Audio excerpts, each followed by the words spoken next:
Sip.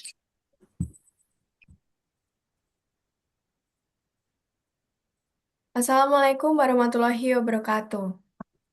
Di sini kelompok kami akan mempresentasikan hasil diskusi kami mengenai analisis dan instrumentasi rainfall simulator. Dan sebelumnya, perkenankan kami untuk memperkenalkan diri dari saya, Maida Aurelia dengan NIM akhir 108. Saya Rezeki Nukmi dengan NIM akhir 106. Saya Manggala Bayu Murti dengan NIM akhir 107. Dan saya Kailila Azahra dengan NIM akhir 124. Dan saya Fadam Bisa Ramadan dengan NIM akhir 104. Nah, yang pertama adalah pendahuluan. Jadi, apa sih rainfall simulator itu? Jadi, rainfall simulator adalah sebuah instrumen yang dirancang untuk menghasilkan hujan buatan dengan karakteristik berupa intensitas, ukuran butir, energi, dan energi kinetik yang menyerupai hujan alami secara terkendali. Nah, tujuan dari penggunaan rainfall simulator itu adalah untuk yang pertama, mempelajari proses erosi tanah tanpa menunggu hujan alami. Yang kedua, menganalisis kapasitas infiltrasi dan limpasan atau runoff di permukaan. Dan yang terakhir adalah memungkinkan replikasi eksperimen dalam kondisi lingkungan yang stabil. Berikutnya adalah prinsip dasar yang akan dijelaskan oleh Kailila. Baik, di sini ada prinsip dan klasifikasi alat. Untuk yang pertama ada gravitasi atau dropping.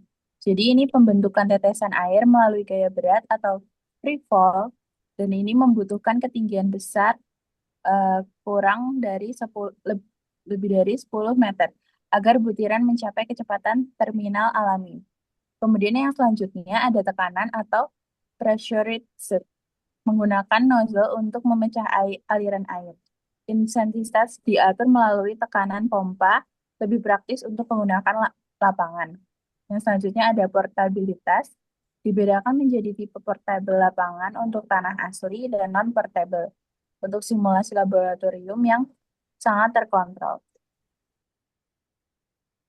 Berikutnya adalah cara kerja alat yang akan dijelaskan oleh Fadlan.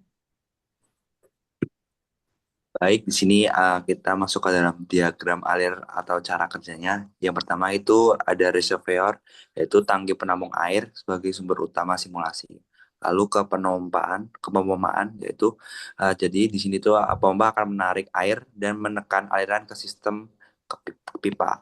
Lalu ke pengaturan, yaitu di sini ada valve and manometer yang akan mengatur tekanan untuk intensitas yang digunakan.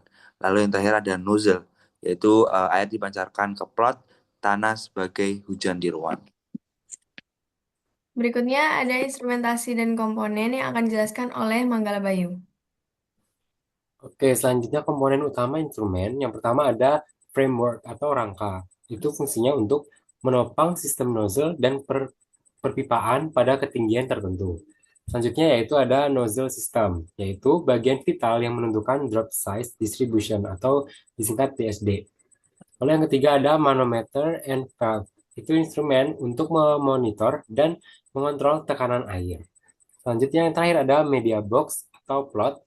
Itu bak penampung tanah dengan kemiringan yang dapat diatur. Selanjutnya, metode serta proses-proses akan dijelaskan oleh Indah.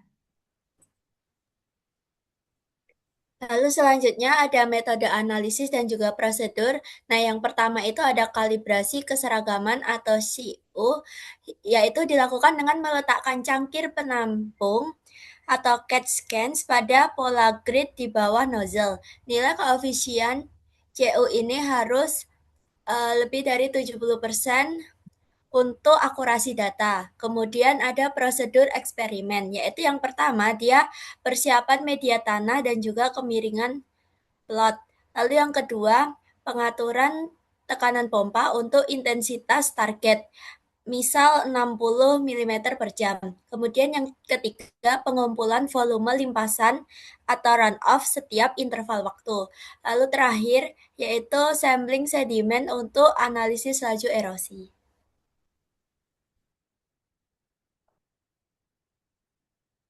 Lanjutin dah. Lalu di sini ada proses fisik dalam simulasi. Nah, yang pertama itu ada erosi percik. Erosi percik sendiri itu bisa dilihat dari gambar, yaitu pelepasan partikel tanah akibat tumbukan energi kinetik butiran hujan. Jadi itu di gambarnya terlihat dari tetesan air hujan sehingga dia tuh terjadi erosi percik. Kemudian yang kedua itu ada runoff dan sedimentasi. Nah, aliran air di permukaan itu mengangkat partikel tanah yang terlepas. Itu bisa dilihat dari gambar. Lalu yang ketiga ada infiltrasi, yaitu laju peresapan air ke dalam pori-pori tanah hingga titik jenuh. Berikutnya untuk evaluasi dan aplikasi akan dijelaskan oleh saya. Jadi aplikasi kelebihan dan kekurangan dari Rainfall Simulator ini, yang pertama yaitu aspek kontrol. Kelebihannya intensitas dan durasi hujan dapat diatur sesuai dengan keinginan kita dan sesuai presisi. Lalu kekurangannya, luasan plotnya terbatas. Untuk waktu, kelebihannya eksperimen bisa dilakukan kapan saja dan tidak tergantung pada musim. Namun kekurangannya prinsip prinsip persiapan alat atau setup memakan waktu yang lama. Lalu fisik memiliki kelebihan replikasi butir hujan sangat mendekati seperti hujan yang alami. Namun kekurangannya energi kinetik seringkali lebih rendah dari yang aslinya. Lalu yang terakhir ada aplikasi yang kelebihannya yaitu uji efektivitas terasering, mulsa, dan konservasi tanah lahan pertanian. Sekian presentasi dari kelompok kami, kurang lebihnya mohon maaf.